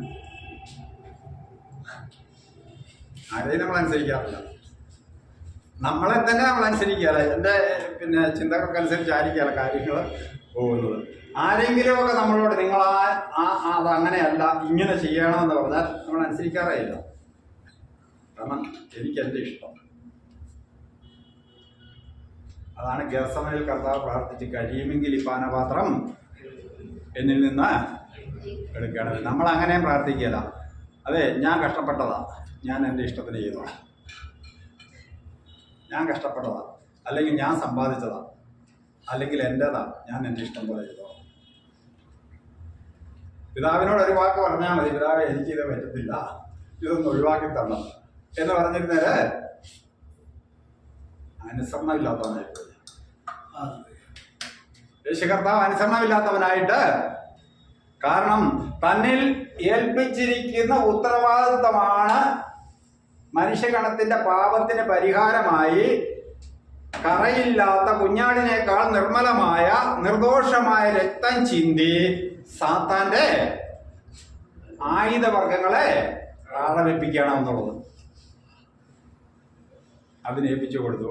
നമ്മളോട് ഇത് തന്നെ പറഞ്ഞിരിക്കുന്നത്, ഞാൻ ആ സാത്താന്റെ ആയുധവർഗങ്ങളെ താഴെ വെപ്പിച്ചു. ജയോത്സവം കൊണ്ടാടി. നിങ്ങൾ ഇന്ന് ജയാളികളാണ്, ജയാളിയുടെ മക്കളാണ്. പക്ഷെ നമ്മളിപ്പോഴും പറയുന്നത് എന്താണെന്നറിയോ? സാത്താൻ നമ്മളോട് ഭയങ്കര പോരാട്ടമാണ്. സാത്താൻ നമ്മുടെ ഞാൻ ചോദിക്കട്ടെ, ഇപ്പൊ എൻ്റെ കുഞ്ഞാവിച്ച് എൻ്റെ തോളയിലിരിക്കുകയാണ്. എൻ്റെ തോളയിലിരിക്കുമ്പോൾ ആർക്കെങ്കിലും വന്നിട്ട് അവളെ ഒന്ന് തൊടാൻ പറ്റുമോ? സ്നേഹത്തിലല്ല, ശത്രുതയിൽ അവളെ ആക്രമിക്കാനായിട്ട് ആരെങ്കിലും കടന്നു വന്നാൽ ചെയ്യാൻ പറ്റുമോ? ഞാനത് അനുവദിക്കുമോ? നമ്മളെല്ലാവരും ഒന്ന് ചിന്തിച്ച് നോക്കി. നമ്മുടെ കൊച്ചുങ്ങള് എൻ്റെ കയ്യിൽ, എൻ്റെ ബലമുള്ള കാര്യത്തിൽ എൻ്റെ കൊച്ചിരിക്കുമ്പം ഒരു ശത്രു വന്ന് ആക്രമിക്കാൻ സാധിക്കുമോ? സാധിക്കല്ല. സാധിക്കണമെങ്കിൽ എന്നെ ആദ്യം പരാജയപ്പെടുത്തണം. പക്ഷേ കർത്താവ് സാത്താനെ പരാജയപ്പെടുത്തി അവന്റെ മേൽ ജയോത്സവം, അവന്റെ ആയുധവർഗങ്ങളെ അടിയറ വെപ്പിച്ച് ജയോത്സവം കൊണ്ടാടി നമ്മളെ ആ ജയത്തിൽ ആക്കി വെച്ചിരിക്കുക. എന്നുവെച്ചാൽ അവന്റെ കരങ്ങളിൽ വഹിക്കുന്ന നമ്മളോട് സാത്താൻ പോരാടുമെന്ന്. സാത്താൻ എങ്ങനെ നമ്മുടെ അടുത്ത് വരും? മഹത്വത്തിന്റെ പ്രത്യാശയെ ക്രിസ്തു നിങ്ങളിൽ ഇരിക്കുന്നു. അത് നമുക്ക് ബോധ്യമുണ്ടെങ്കിൽ എങ്ങനെ സാത്താൻ വരും? നമ്മളെ യേശുവിന്റെ കരങ്ങളിലാണെന്ന് ബോധ്യമുണ്ടെങ്കിൽ സാത്താന് നമ്മുടെ അയൽവക്കത്ത് വരാൻ പറ്റുമോ? ഓടാ എന്ന് പറയാനുള്ള അധികാരമാണ് കർത്താവ് നമുക്ക് തന്നിരിക്കുന്നത്. നിന്റെ മേൽ ജയാളിയായ അപ്പന്റെ മകളാണ് ഞാൻ എന്ന് പറയാനുള്ള ബലവും അധികാരവും തന്നിട്ട് ഇന്നും അവൻ എവിടുന്നേലും കണ്ണുർത്തി കാണിക്കുകയാണ്. അല്ലെങ്കിൽ സാത്താൻ നമ്മളെ പ്രലോഭിപ്പിച്ചിട്ട് നമ്മളെ അവനാൽ ബന്ധിക്കപ്പെടുന്നു. ഇന്ന് പെന്തക്കോസ് കോളത്തിലെ ഏറ്റവും വലിയൊരു ദുരുപദേശമായിരുന്നു. ഈ ദുരുപദേശം നമ്മളെല്ലാവരും കേട്ടിട്ടുണ്ടല്ലേ? പക്ഷെ ശരിക്കും ചിന്തിച്ചിട്ടുണ്ടോ? എന്താ ദുരുപദേശം എന്ന് ശരിക്കും ചിന്തിച്ചിട്ടുണ്ടോ? നമ്മുടെ ഒരു 100 രൂപ നോട്ട് എടുത്തു തന്നാല് പ്രത്യക്ഷത്തിൽ അത് കള്ളനോട്ടാണോ നല്ല നോട്ടാണോ നമുക്കറിയത്തില്ല. അറിയാൻ പറ്റുമോ? പറ്റിയല്ല. അതേസമയം ഈ നോട്ടിന്റെ പടം മാത്രം ഉള്ളതെടുത്തായിരുന്നെങ്കിലോ, വൺ സൈഡ് നോട്ടിന്റെ പടം പ്രിന്റ് ചെയ്തിട്ട് പിള്ളേർക്ക് കളിക്കാൻ കൊടുക്കുന്നത് അതായിരുന്നെങ്കിൽ നമുക്ക് പെട്ടെന്നറിയാം ഇത് ഫേക്കാണ് അല്ലേ? അപ്പം ദുരുപദേശം എന്ന് പറയുന്നത് വചനത്തെ തന്നെ ശുശ്രൂഷിച്ചിട്ട് അതിനകത്തുനിന്ന് വള്ളിയോ പുള്ളിയോ മാറ്റിയിട്ട്, അല്ലെങ്കിൽ ദൈവാത്മാവ് പറഞ്ഞതിൽ നിന്ന് എന്തെങ്കിലും വ്യത്യാസം വരുത്തിയിട്ട് നമ്മളെ പഠിപ്പിക്കുമ്പോൾ നമുക്ക് പെട്ടെന്ന് തിരിച്ചറിയാൻ പറ്റിയല്ല. പക്ഷെ ദൈവമക്കൾ അത് തിരിച്ചറിയാൻ പറ്റുന്നവരായിരിക്കണം. അതായത് ഇപ്പം നമ്മൾ ഈ വായിച്ച പറഞ്ഞില്ലേ, എഫെസ്യ ലേഖനം 3-ാം അധ്യായത്തില്, എന്നാൽ ചോദിക്കുന്നതിലും നനയ്ക്കുന്നതിലും ആദ്യന്തപരമായി ചെയ്യുവാൻ നമ്മിൽ വ്യാപരിക്കുന്ന ശക്തിയാൽ കഴിയുന്നവന് സഭയിലും ക്രിസ്തയേശുവിലും എന്നേക്കും തലമുറയോളം മഹത്വം ഉണ്ടാകട്ടെ. ഈ വചനത്തെ ശുശ്രൂഷിച്ചിട്ട് ബിനോയെ ഇപ്പം നല്ലൊരു പൊസിഷനിൽ ബിനോയ് ഇരിക്കുന്നു. ബിനോയ്ക്ക് ഇതിലും നല്ല പൊസിഷൻ തരാൻ പോകുന്നു. അത് ആത്മീയമാണ്, ഭൗതികമാണ്. ഭൗതികമാണ്. അതുപോലെ നമ്മളിലേക്ക് മോഹം ജനിപ്പിക്കുമാറ്. എന്താ മോഹമാ? ഈ ലോകത്തിലെ മോഹം. കർത്താവ് പറഞ്ഞു ലോകത്തിലുള്ളതിനെയോ നമ്മൾ സ്നേഹിക്കരുത്. അപ്പം ഈ ലോകത്തിലുള്ളതിനെ സ്നേഹിക്കാൻ തക്ക വിധം നമ്മളിലേക്ക് മോഹം തരുന്ന വചന ശുശ്രൂഷ. ഈ വചനം പറഞ്ഞിട്ട് അങ്ങനെ ശുശ്രൂഷിക്കുന്നെങ്കിൽ അവൻ ആരാ? ആ ശുശ്രൂഷിക്കുന്ന ആളാരായിരിക്കണം? അവനാണ് യഥാർത്ഥത്തിൽ ദുരുപദേശകൻ. ദൈവത്തിന്റെ വചനത്തിൽ നിന്ന് വള്ളി പുള്ളി മാറ്റാൻ അനുവാദമില്ല. ഇതിനോട് കൂട്ടാൻ പറ്റിയല്ല, കുറയ്ക്കാൻ പറ്റിയല്ല. പിന്നെ ചിലവർ പഠിപ്പിക്കലുണ്ട്. എന്നറിയാമോ? അത് മൂലഭാഷയിൽ അങ്ങനെയല്ലായിരുന്നു. ഹീബ്രുവിലോ അല്ലെങ്കിൽ ലാറ്റിനിലോ അരമായ ഭാഷയിലോ അങ്ങനെയല്ലായിരുന്നു. ഇത് പറയുന്നതാണ് ഈ ഭാഷ എന്നാന്ന് പോലും അറിയാൻ പറ്റത്തില്ല. ഒന്ന്. രണ്ടാമതൊരു കാര്യമുണ്ട്. ഇത് വിവർത്തനം ചെയ്തതിനെ കുറിച്ച് പറയുന്നത് എന്താണെന്നറിയാവോ? ഇത് പരിശുദ്ധാത്മാവിനാൽ തിരഞ്ഞെടുക്കപ്പെട്ടിട്ട് പരിശുദ്ധാത്മാവിന്റെ നിരന്തര പ്രേരണയാലും സഹായത്താലുമാണ് ഇത് വിവർത്തനം ചെയ്തിരിക്കുന്നത്. അപ്പോൾ ഇതിനകത്ത് എഴുതി വെച്ചിരിക്കുന്നത് ഇങ്ങനെ അല്ലായിരുന്നു, അതിന്റെ മൂലഭാഷ ഇങ്ങനെ അല്ലായിരുന്നു എന്ന് പറയുന്നെങ്കിൽ ആ ആളെന്താ പറയുന്നത്? ഇത് പരിശുദ്ധാത്മാവിനാൽ തെറ്റുപറ്റി. അപ്പസ്തോലന്മാർക്ക്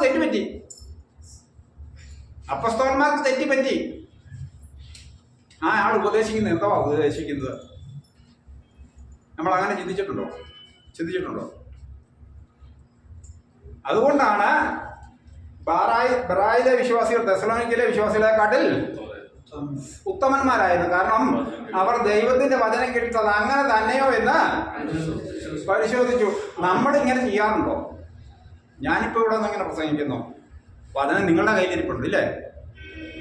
അത് അങ്ങനെ തന്നെയാണോ എന്ന് നമ്മൾ പരിശോധിക്കാറുണ്ടോ? നിങ്ങൾക്ക് എന്നെ ഒരു വിശ്വാസമുണ്ട്. എന്നാന്നറിയാവോ? നമ്മൾ ഒന്നിച്ചാരാധിക്കുന്നവരും ഒരേ കൂട്ടായ്മയിലെ ആൾക്കാരും ഒക്കെ ആയതുകൊണ്ട് പറയുന്നതെല്ലാം ശരിയായിരിക്കുന്നത്. ശരിയല്ലേ വിനയ്? അങ്ങനെയല്ലേ ശിവപാപ്പ? അങ്ങനെയല്ലേ? നമ്മുടെ ഒരു ധാരണ എങ്ങനെയാണ്? അല്ലെങ്കിൽ ഞാൻ അങ്ങനെയാണ് ധരിച്ചു വെച്ചിരിക്കുന്നത്. നമ്മളെല്ലാം ഒരേ കൂട്ടായ്മയിലാകൊണ്ട് പറയുന്നത് ശരിയായിരിക്കുന്നു. പക്ഷെ നമ്മൾ വചനത്തിൽ നിന്ന് ശോധന ചെയ്യണം. വചനത്തിൽ നിന്ന് ശോധന ചെയ്യുമ്പോഴേ ഈ വചനത്തിന്റെ ആത്മീയമായ അർത്ഥം പരിശുദ്ധാത്മാവ് ഉദ്ദേശിച്ചതാണോ അതോ എൻ്റെ ബുദ്ധിയിൽ ഉരുത്തിരിഞ്ഞതാണോ എന്ന് തിരിയാൻ പറ്റുള്ളൂ. എൻ്റെ ബുദ്ധിയിൽ ഉരുത്തിരിഞ്ഞതാണെങ്കിൽ ഞാൻ ദുരുപദേശകനാണ്. അല്ലെങ്കിൽ പരിശുദ്ധാത്മാവ് പറഞ്ഞത് അങ്ങനെ തന്നെ എന്ന് പഠിപ്പിക്കണം. അതായത് ഇക്കാലം അത്രയും നമ്മളോട് പ്രാർത്ഥിക്കണം. ചിലർ ഈ പെന്തക്കോസ്ത് സഭകളിൽ പറയുന്ന കേൾക്കാറുണ്ട്, കരഞ്ഞ് പ്രാർത്ഥിക്കണം. എന്തിന്? കർത്താവിനോട് കരഞ്ഞ് പ്രാർത്ഥിക്കണം. എന്തിന്? റോമാലേഖനം 8-ാം അധ്യായത്തിന് 26-ാം വാക്യം എന്ന് വായിച്ചേ.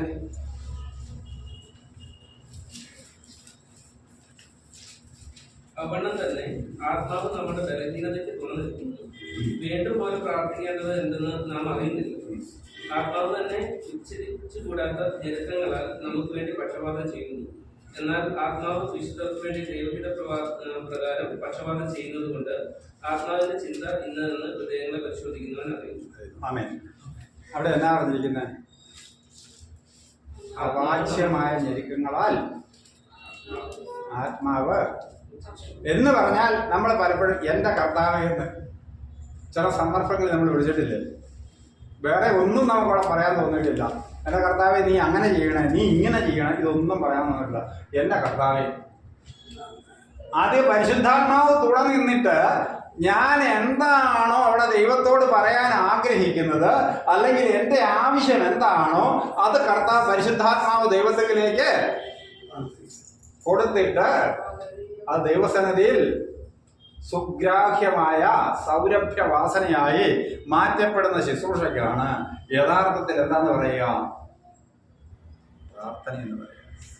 നമ്മളിന്ന് പ്രാർത്ഥിക്കുന്ന മുഴുവൻ യാചനകളാണ്. എന്തിന്? മക്കളെങ്കിൽ നമ്മള് അവകാശികളാണ്. മക്കൾ അവകാശികൾ എന്നിട്ട് യാചിക്കേണ്ട കാര്യമുണ്ടോ?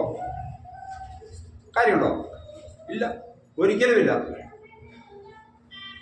കാരണം എന്താണെന്നറിയാമോ, നമ്മളെ മക്കളാണെന്നുള്ള ബോധ്യം ഇപ്പോഴും നമ്മുടെ ഹൃദയത്തിൽ അങ്ങോട്ട് വിശ്വാസത്തിൽ ക്രിസ്തു നമ്മളിൽ വസിക്കുന്നില്ല.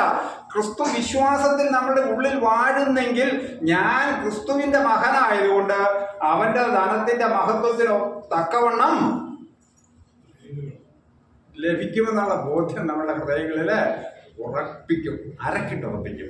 പക്ഷെ ഇന്നും വിശ്വാസ സമൂഹങ്ങളെ മുഴുവൻ എന്താണെന്നറിയാമോ, നിങ്ങളുടെ കയ്യടിയും പ്രശംസയും എനിക്ക് സന്തോഷവും എനിക്ക് കിട്ടണമെങ്കിൽ നിങ്ങളുടെ ആഗ്രഹത്തിനനുസരിച്ച് ഞാൻ ശുശ്രൂഷിക്കുന്നവനാണ്. രോഗങ്ങളിലിരിക്കുന്നവർക്ക് ഇതാ രോഗസൗഖ്യം, കർത്താവ് ഇപ്പം നിങ്ങളുടെ പ്രശ്നങ്ങളെ ഇറങ്ങി വരുന്നു.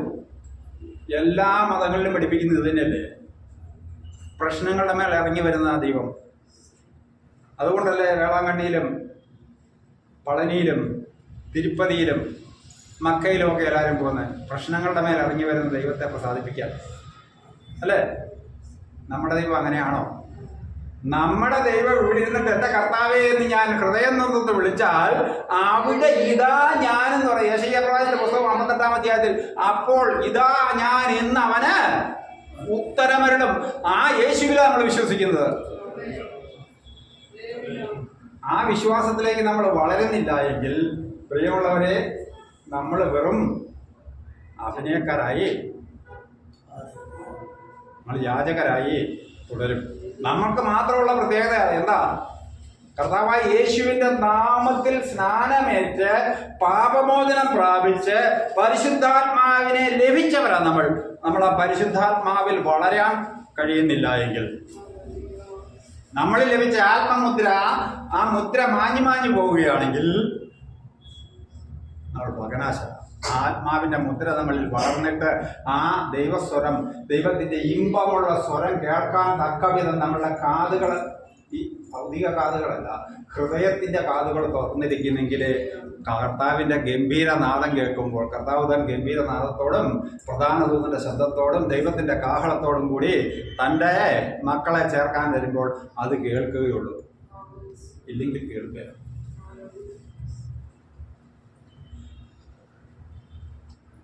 അതുകൊണ്ട് നമ്മളുടെ ഹൃദയത്തിന്റെ ചിന്ത, നിലവുകൾ മാറണം. നമുക്ക് തന്നിരിക്കുന്ന ആ ആത്മാവിന്റെ നിറവ് നമ്മളിൽ വ്യാപരിക്കണം. എങ്കിൽ മാത്രമേ നമ്മൾ കർത്താവിന്റെ വരവ് ഏറ്റവും അടുത്ത് എന്ന് പറയുന്നു. പക്ഷെ ലോകാവസാനം അതല്ല കേട്ടോ. ലോകാവസാനം എന്ന് പറഞ്ഞാൽ കർത്താവിന്റെ വരവല്ല. കർത്താവ് തൻ്റെ മക്കളെ അല്ലെ സഭയെ ചേർക്കാൻ വരുന്ന മധ്യാകാശത്തിൽ വരുന്ന വരവല്ല ലോകാവസാനം. അതിനുശേഷം ഒരു 7 കൊല്ലം ഈ ഭൂമിയിൽ മഹോദ്രവവും അവസാനം സാത്താനെ പിടിച്ച് ചങ്ങലയ്ക്ക്, അതായത് കള്ളപ്രവാചകനെയും പഴയ പറമ്പിനെയും പിടിച്ച് പിന്നെ തീപ്പൊയ്കയിലിടുകയും സാത്താനെ പിടിച്ച് 1000 ആണ്ടത്തേക്ക് ചങ്ങലക്കിടുകയും ചെയ്യും. എന്നുവെച്ചാൽ ഈ 1000 ആണ്ട് യേശു ഈ ഭൂമിയിൽ വാഴും. എങ്കിലേ ദൈവത്തിന്റെ വാഗ്ദത്തം പ്രവചനം നിവൃത്തിയാവുള്ളൂ. കാരണം യേശു ജനിച്ചപ്പോൾ പറഞ്ഞു, ദാവീദിന്റെ സിംഹാസനം അവന് ഞാൻ കൊടുക്കും. വായിച്ചിട്ടില്ലേ? ദാവീദിന്റെ സിംഹാസനത്തിൽ യേശു ഇരുന്നു ഇവിടെ വന്നപ്പോൾ? ഇല്ല. 1000 ആണ്ട് ഈ ഭൂമിയിൽ യേശു സിംഹാസനം വെച്ചിരിക്കുകയും തൻ്റെ വിശുദ്ധർ, ലില്ലിവാൻ പറഞ്ഞ പോലെ നമ്മള് മന്ത്രിയായിട്ടും കർത്താവിന്റെ സേനാനായകന്മാരായിട്ടും കർത്താവിനോട് കൂടെ ഈ ഭൂമിയിൽ 1000 ആണ്ട് വാഴണം. വാണിട്ടാണ് പിന്നെയാണ് പുതിയ ആകാശവും പുതിയ ഭൂമിയും. അതായത് ഇപ്പോഴുള്ള ദൃശ്യമാകുന്ന ലോകവും എന്തിനായി സൂക്ഷിച്ചിരിക്കുന്നു? തീക്കായി സൂക്ഷിച്ചിരിക്കുന്നു. കൊടുമുഴക്കത്തോടെ ഇത് വെന്തെരിയുന്ന ആ നിമിഷങ്ങൾ കഴിഞ്ഞിട്ട് ജെറുസലേമിൽ നിന്ന് വരുന്ന പുതിയ ആകാശവും പുതിയ ഭൂമിയിലും നമുക്ക് അവിടെയാണോ വാസവരിച്ചിരിക്കുന്നതെന്ന് എനിക്കറിയത്തില്ല. കാരണം അത് മഹോദ്രവ കാലത്തിന് ശേഷം ജീവിച്ചിരിക്കുന്നവർക്കാണെന്നാണ് എൻ്റെ ഒരു ധാരണ. നമ്മൾ അപ്പോഴും ആരോട് കൂടെ ആയിരിക്കും? കർത്താവിനോട് കൂടെ ആയിരിക്കും. നമ്മൾ ഇവിടുന്ന് എടുക്കപ്പെട്ട് കർത്താവിനോട് കൂടെയാണെങ്കിൽ പിന്നെ കർത്താവ് എവിടെയാണോ അവിടെ ആയിരിക്കും നമ്മൾ. പക്ഷെ ഈ പുതിയ ആകാശത്തിലോ പുതിയ ഭൂമിയിലോ ആണെന്ന് പറയാൻ തക്ക ജ്ഞാനമൊന്നും എനിക്കില്ല. പക്ഷെ എൻ്റെ ഒരു ചിന്ത അങ്ങനെയാണ്. കാരണം ഈ 1000 ആണ്ട് കാഴ്ചക്കാലത്തുള്ള അല്ലെങ്കിൽ മഹോദ്രവകാലത്ത് രക്ഷിക്കപ്പെട്ടു വരുന്ന ഈ കഷ്ടങ്ങളിൽ കൂടെ കടന്നു വരുന്നവർക്ക് വേണ്ടി ആണ് ഇത് ഒരുക്കിയിട്ടുള്ളത്. നമുക്കായിട്ട് എന്താ, നമുക്കായി അവിടുന്ന് ഒരുക്കപ്പെട്ട ഭവനത്തിൽ കർത്താവ് നമ്മളെ എപ്പോഴാണ് ചേർക്കുന്നത്? ഞാൻ പോയി നിങ്ങൾക്കായി ഭവനം ഒരുക്കി കഴിഞ്ഞാൽ ഞാൻ വന്ന് നിങ്ങളെ ചേർക്കുന്ന ഭവനത്തിൽ ചേർക്കാനാ. പിന്നെ ഒരു പുതിയ ആകാശവും പുതിയ ഭൂമിയും ഉണ്ടാക്കിയിട്ട് അവിടെ വസിപ്പിക്കാനാണോ? ഞാൻ അതിനെക്കുറിച്ച് ഒന്നും വ്യാഖ്യാനിക്കുന്നില്ല. കാരണം എൻ്റെ ആ ബോധ്യത്തിൻ്റെ എന്തെങ്കിലും കിട്ടിയ പരിജ്ഞാനത്തിൻ്റെ തലത്ത് നിന്ന് ഞാൻ പറഞ്ഞാൽ മതി. ഒരു കാര്യത്തിൽ ഞാൻ ഉറപ്പ് പറയാം, നമ്മുടെ കർത്താവ് എവിടെയാണോ അവിടെ ആയിരിക്കും നമ്മൾ. കർത്താവ് എവിടെയാണോ അവിടെ ആയിരിക്കും നമ്മൾ. കാരണം വചനം അതങ്ങനെ വാഗ്ദാനം ചെയ്യുന്നുണ്ട്, നമ്മൾ കർത്താവിനോട് കൂടെ ആയിരിക്കുമെന്ന്. അതുകൊണ്ട് പ്രിയമുള്ളവരെ, നമ്മൾ ആ മഹത്വത്തിന്റെ ധനം എന്ന് പറയുന്നത് ചോദിക്കുന്നതിലും നിലയ്ക്കുന്നതിലും അത്യന്തപരമായി തരാൻ കഴിയുന്നത് ഇതൊക്കെ ഏതൊക്കെയാ? അവൻ തൻ്റെ മഹത്വത്തിന്റെ ധനത്തിന് ഒത്തവണ്ണം തൻ്റെ ആത്മാവിനാൽ നിങ്ങളുടെ അകത്തെ മനുഷ്യനെ സംബന്ധിച്ച് ശക്തിയോടെ ബലപ്പെടണം.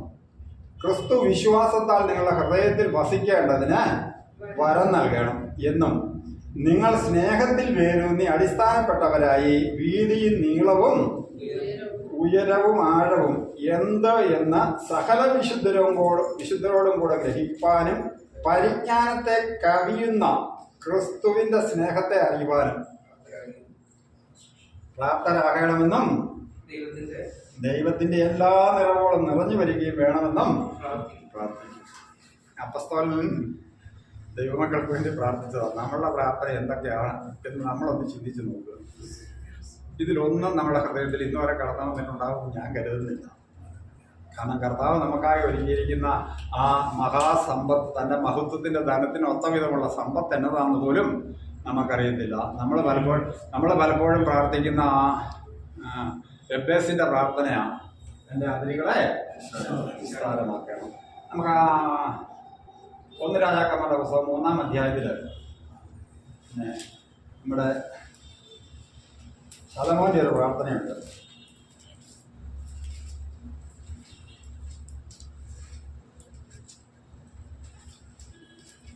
മൂന്നാം അധ്യായത്തിന്റെ 7 തൊട്ട് വായിച്ചു. നീ അടിയനെ ഇപ്പോൾ എന്റെ അപ്പനായ ദാവീദിന് പകരം രാജാവാക്കിയിരിക്കുന്നു. ഞാനും ഒരു ബാലനത്രേ, കാര്യാദികൾ നടത്തുവാൻ എനിക്ക് അറിവില്ല. നീ തിരഞ്ഞെടുത്തതും പെരുക്കും നിമിത്തം എണ്ണവും കണക്കുമില്ലാത്തതുമായി വലിയൊരു മഹാജാതിയായ നിന്റെ ജനത്തിന്റെ മധ്യേ അടിയനിരിക്കുന്നു. ആകയാൽ ഗുണവും ദോഷവും തിരിച്ചറിഞ്ഞ് നിന്റെ ജനത്തിന് ന്യായപാലനം ചെയ്യുവാൻ വിവേകമുള്ള ഒരു ഹൃദയം എനിക്ക് തരണമേ. അതുകൂടാതെ നിന്റെ ഈ വലിയ ജനത്തിന് ന്യായപാലനം ചെയ്യുവാൻ ആർക്ക് കഴിയും? ശലോമോൻ ഈ കാര്യം ചോദിച്ചത് കർത്താവിന് പ്രസാദമായി. ദൈവം അവനോട് അരുളി ചെയ്തത് എന്തെന്നാൽ, നീ ദീർഘായുസോ സമ്പത്തോ ശത്രു സംഹാരമോ ഒന്നും അപേക്ഷിക്കാതെ ന്യായപാലനത്തിലുള്ള വിവേകം എന്ന ഈ കാര്യം മാത്രം അപേക്ഷിച്ചതുകൊണ്ട് ഞാൻ നിന്റെ അപേക്ഷ പ്രകാരം ചെയ്തിരിക്കുന്നു. ജ്ഞാനവും വിവേകമുള്ള ഒരു ഹൃദയം ഞാൻ നിനക്ക് തന്നിരിക്കുന്നു. നിനക്ക് സമനായവൻ നിനക്ക് മുമ്പ് ഉണ്ടായിട്ടില്ല, നിനക്ക് സമനായവൻ നിന്റെ ശേഷം ഉണ്ടാവുകയുമില്ല. ഇതിനു പുറമെ നീ അപേക്ഷിക്കാത്തതായ സമ്പത്തും മഹത്വവും കൂടെ ഞാൻ നിനക്ക് തന്നിരിക്കുന്നു. നിന്റെ ആയുഷ്കാലത്തൊക്കെയും രാജാക്കന്മാരിൽ ഒരുത്തരും നിനക്ക് സമനാകും. മതി മോളെ, വായിച്ചതിന്റെ അർത്ഥം പിടികിട്ടിയോ? കർത്താവിന് പ്രസാദകരമായത് ചോദിച്ചപ്പോഴ് അവൻ ചോദിക്കാത്തതും കൂടെ കൊടുത്തു. അതുകൊണ്ടാണ് പറഞ്ഞത് മുമ്പേ അവിടുത്തെ രാജ്യവും നീതിയും അന്വേഷിക്കുക. മുമ്പേ അവിടുത്തെ രാജ്യവും നീതിയും അന്വേഷിക്കുക എന്ന് പറഞ്ഞാൽ നമ്മളിപ്പം വായിച്ചതുപോലെ കർത്താവിൻ്റെ മഹത്വത്തിനൊത്തവണ്ണം ആ പരിശുദ്ധാത്മാവിൻ്റെ നിറവിനിലുണ്ടായി ക്രിസ്തു വിശ്വാസത്താൽ എന്നിൽ വളർന്നിട്ട് ദൈവത്തിൻ്റെ ആ ആഴം, ഉയരം, നീളം, വീതി, പരിജ്ഞാനത്തെ കവിയുന്ന സ്നേഹം, ഇതൊക്കെ നമ്മളുടെ ഹൃദയങ്ങളിൽ ഉണ്ടാകണം. ഇങ്ങനെ പ്രാർത്ഥിക്കുമ്പോൾ എന്തുകൂടെ കിട്ടും? മറ്റുള്ളതൊക്കെയും ഈ ഭൂമിയിൽ നമുക്ക് ആവശ്യമുള്ളതൊക്കെയും മാനവും ധനവും ദീർഘായുസും തരും. അപ്പോൾ പ്രിയമുള്ളവരെ, ഞാൻ പറഞ്ഞു വന്നത് നമ്മളുടെ പ്രാർത്ഥന പ്രാർത്ഥനയുടെ നമ്മൾ പല കാര്യങ്ങളിലും ഇന്ന് വചനം വായിച്ച് ഗ്രഹിച്ചതല്ല, കേട്ടിട്ടാണ്. കേട്ടിട്ടെന്ന് പറഞ്ഞാൽ പാഷന്മാരുടെ ശുശ്രൂഷകളാണ് നമ്മൾ കൂടുതലും കേട്ടിരിക്കുന്നത്. ഇതുപോലെ ദേവദാസന്മാരുടെ ശുശ്രൂഷകളാണ് കൂടുതൽ നമ്മൾ കേട്ടിരിക്കുന്നത്. ആ കേട്ടതിൽ നിന്നുള്ള ജ്ഞാനമാണ് പലപ്പോഴും നമ്മളെ നടത്തുന്നത്. ഈ ഈ ഈ തൻ്റെ മഹത്വത്തിൻ്റെ ദാനത്തിന് ഒത്തവണ്ണ എല്ലാ സ്വർഗത്തിലെ നന്മകളാൽ നിറയ്ക്കും. അങ്ങനെ നമ്മളെ ഭൂമിയിലുള്ളതിനെ കുറിച്ച് ചിന്തിക്കാൻ, ഭൂമിയിലുള്ളതിന് വേണ്ടി ചോദിക്കാൻ സാത്താൻ എന്ത് ചെയ്യും? സാത്താൻ നമ്മളെ പ്രേരിപ്പിക്കും. കാരണം ഈ ഭൂമിയിലുള്ളത് അവനുള്ളതാണ്, ഭൂമിയിലുള്ളതെല്ലാം അവനുള്ളതാണ്. കാരണം ഈ മുഴു ലോകവും ദുഷ്ടന്റെ അധീനതയിലിരിക്കുന്നു. യോഹന്നാന്റെ ലേഖനം, യോഹന്നാന്റെ സുവിശേഷം 14-ാം അധ്യായത്തിൽ യേശു പറയുന്നുണ്ട്, ഈ ലോകത്തിന്റെ പ്രഭു വരുന്നു, അവന് എൻ്റെ മേൽ ഒന്നുമില്ല. അവൻ എൻ്റെ മേൽ ഒന്നുമില്ലെന്ന് പറഞ്ഞാൽ ഇപ്പം ബിനോയ് പറയാ, കുഞ്ഞുചേട്ടൻ എൻ്റെ മേൽ ഒന്നുമില്ല എന്ന് പറഞ്ഞാൽ എൻ്റേതായ ഒരു കാര്യവും ബിനോയുടെ കയ്യിലില്ല. അതതിൻ്റെ അർത്ഥം. യേശു പറയുന്നു, ഈ ലോകത്തിന്റെ പ്രഭു വരുന്നു, അവൻ എൻ്റെ മേൽ ഒന്നുമില്ല, ഒരു കാര്യവും ഇല്ല എന്ന് പറഞ്ഞാൽ അവൻ്റേതായ ഈ ലോകത്തിൻ്റെതായതൊന്നും യേശു എടുത്തിട്ടില്ല. ഈ ലോകത്തിൻ്റെതായതൊന്നും യേശു എടുത്തിട്ടില്ല. കാരണം 40 രാവും പകലും ഉപസിച്ച് വിശന്ന് കഴിഞ്ഞപ്പോൾ പറഞ്ഞു, നീ ദൈവപുത്രനല്ലേ, ഈ കല്ലിനെ ഒന്ന് അപ്പമാക്കി ഭക്ഷിക്കാൻ പറഞ്ഞു. കർത്താവ് എന്നാ പറഞ്ഞേ? മനുഷ്യപുത്രൻ അപ്പം കൊണ്ട് മാത്രമല്ല, ദൈവത്തിന്റെ വചനമാണ് അവിടെയും മനുഷ്യന്റെ ആത്മാവിന്റെ ഭക്ഷണം ജീവൻ എന്ന് സാത്താനോട് പറഞ്ഞു. അതുപോലെ എല്ലാ കാര്യങ്ങളും ലോകത്തിന്റെ പ്രലോഭനം നടക്കില്ല. ഇപ്പൊ നീ വലിയ മഹാനല്ല, നീ ദൈവപുത്രനല്ലേ, ഈ ഗോപുരത്തിന്റെ മണ്ടയിൽ താഴോട്ട് ചാട്, നിന്റെ കാല് കല്ലിൽ തട്ടിപ്പോകാതെ ദൂതന്മാർ നിന്നെ കാത്തുകൊള്ളും. ഈ പ്രലോഭനങ്ങൾക്ക് നമ്മുടെ ജീവിതത്തിലും കടന്നു വരുന്നതാണ്. നമുക്ക് കൊലോസ്യ ലേഖനം 1-ാം അധ്യായത്തിന്റെ 15 അല്ലല്ല 12 തൊട്ട് വായിച്ചു. വിശുദ്ധന്മാർക്ക് വെളിച്ചത്തിലുള്ള അവകാശത്തിനായി പ്രാപ്തരാക്കാനും നമ്മെ ഇരുട്ടിന്റെ അധികാരത്തിൽ നിന്ന് വിടുവിച്ച തന്റെ സ്നേഹസ്വരൂപനായ പുത്രന്റെ രാജ്യത്തിലാക്കി വയ്ക്കുകയും ചെയ്ത പിതാവിന് സന്തോഷത്തോടെ സ്തോത്രം ചെയ്തവരുമാകണം എന്ന് ഞാൻ അപേക്ഷിക്കുന്നു. അപ്പസ്തോലൻ നമ്മളെക്കുറിച്ച്, തൻ്റെ വിശുദ്ധരെക്കുറിച്ച്, ദൈവമക്കളെക്കുറിച്ചുള്ള അപ്പസ്തോലന്റെ പ്രാർത്ഥനയാണിത്. എന്നതാ? വിശുദ്ധന്മാർക്ക് വെളിച്ചത്തിലുള്ള അവകാശത്തിനായി നമ്മെ പ്രാപ്തരാക്കുകയും നമ്മെ ഇരുട്ടിന്റെ അധികാരത്തിൽ നിന്ന് വിടുവിച്ചിട്ട് തൻ്റെ സ്നേഹസ്വരൂപനായ പുത്രന്റെ രാജ്യത്തിൽ ആക്കി വയ്ക്കുകയും ചെയ്ത പിതാവിന് സന്തോഷത്തോടെ സ്തോത്രം ചെയ്യുന്നവരാകണം. ഈ ഭൂമിയിൽ എനിക്ക് കാറ് തന്നതുകൊണ്ട് സ്തോത്രം, ഈ ഭൂമിയിൽ എനിക്ക് വീട് തന്നതുകൊണ്ട് സ്തോത്രം, ആരോഗ്യം തന്നതുകൊണ്ട് സ്തോത്രം, ഇതെല്ലാം വേണം. പക്ഷെ ഇവിടെ പറഞ്ഞിരിക്കുന്ന അതല്ല. ഇവിടെ പറഞ്ഞിരിക്കുന്നത്, അപ്പസ്തോലൻ പറഞ്ഞിരിക്കുന്നത് വിശുദ്ധന്മാർക്ക് വെളിച്ചത്തിലുള്ള അവകാശം. വിശുദ്ധന്മാർക്ക് വെളിച്ചത്തിൽ. ആരാ വെളിച്ചം? ഞാൻ ലോകത്തിന്റെ വെളിച്ചമാകുന്നു, എന്നിൽ വസിക്കുന്നവൻ അന്ധകാരത്തിൽ നടക്കുന്നില്ല. അപ്പം വിശുദ്ധന്മാർക്ക് വെളിച്ചത്തിലുള്ള അവകാശം എന്ന് പറഞ്ഞാൽ ക്രിസ്തുവിനുള്ള അവകാശം. അത് തന്നെയാണ് പിന്നെ റോമാലേഖനം 8-ാം അധ്യായത്തിൽ പറയുന്നത്, നിങ്ങൾ മക്കളെങ്കിൽ അവകാശികളും ക്രിസ്തുവിനോട് കൂട്ടവകാശികളും ആകുന്നു. അപ്പൊ ആ വെളിച്ചത്തിന്റെ അവകാശമാണ്. ആ അവകാശത്തിൽ നമ്മൾ നിൽക്കാൻ വേണ്ടിയിട്ടാണ് നമ്മൾ ദൈവസന്നിധിയിൽ എന്ത് ചെയ്യേണ്ടത്? പ്രാർത്ഥിക്കേണ്ടത്. കാരണം എപ്പോഴാണ് നമ്മുടെ ഹൃദയത്തെ അന്ധകാരം മൂടാൻ? ചെറിയ കാര്യം മതി അവരെ പിടിക്കാൻ, നമ്മളെ പ്രലോഭിപ്പിക്കാൻ.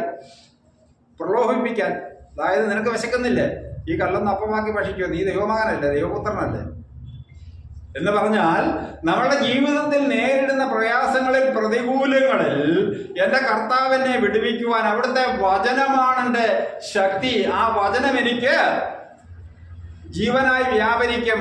ഞാൻ ഈ വിശപ്പ് കൊണ്ട് നശിച്ചു പോകുകയില്ല എന്ന് വചനം നമ്മളെ ഉദ്ബോധിപ്പിക്കുമ്പോഴാണ് ഈ വെളിച്ചത്തിൽ ഉള്ള അവകാശം നമ്മൾ പ്രാപിക്കാൻ പറ്റുക. ഇരുട്ടിന്റെ അധികാരത്തിൽ നിന്ന് വിടുവിച്ച് തൻ്റെ സ്നേഹസ്വരൂപനായ പുത്രന്റെ രാജ്യത്തിലാക്കി വെക്കുകയും ചെയ്ത പിതാവിന്, പുത്രന്റെ രാജ്യത്തിലാണോ നമ്മൾ?